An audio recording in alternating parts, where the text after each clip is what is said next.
Hello મિત્રો, આ જે પ્રશ્ન દેખાય છે એ આજની પરીક્ષા જે હતી એમાં પૂછાયેલો છે। પ્રશ્ન કંઈક આવો છે કે ભાઈ એક આપણો દુકાનદાર છે, એક વસ્તુની છાપેલી કિંમતમાં 30% વધારે છે અને પછી 20% ઘટાડે છે, તો છાપેલી કિંમતમાં ભાઈ કેટલો ફેરફાર થશે? બરાબર, આવો જે દુકાનવાળો છે એનું મગજ હેંગ થઈ ગયું છે। પહેલા 30% વધારશે અને પછી 20% આપણે ઓછા કરશે, તો આપણને શું લાગે કે ભાઈ 30 માંથી 20 જાય તો ભાઈ 10% માં કિંમતમાં વધારો થાય। ઓપ્શન પણ આપેલો હશે, આપણે ટીક કરી દેશું, આપણો જવાબ ખોટો પડશે।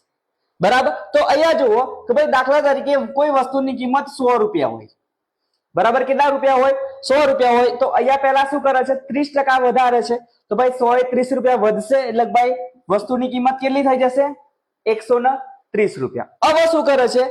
તો 20% ઓછા કરે છે કિંમત, પણ અહીં ગાડી આપણી જે વસ્તુ છે વસ્તુની કિંમત થઈ ગઈ છે 130 રૂપિયા, તો 130 હશે, એમાંથી 20% ઓછા થશે, તો ભાઈ 130 ના 20% કેટલા થશે? આ બે મીંડા 1 1 13 દુ 26, તો ભાઈ 26 રૂપિયા ઓછા થઈ જશે 130 માંથી, તો 130 ઓછા 26 કરશો તો તમારી વસ્તુ આવશે 104 રૂપિયામાં। કેટલા રૂપિયામાં? 104 રૂપિયામાં। તો માત્ર 4 જ રૂપિયા વધારે આપવા પડશે, તો 104 રૂપિયા, તો કેટલા ટકા થયા? 4% વધે છે, તો ભાઈ 4% નો વધારો થાય।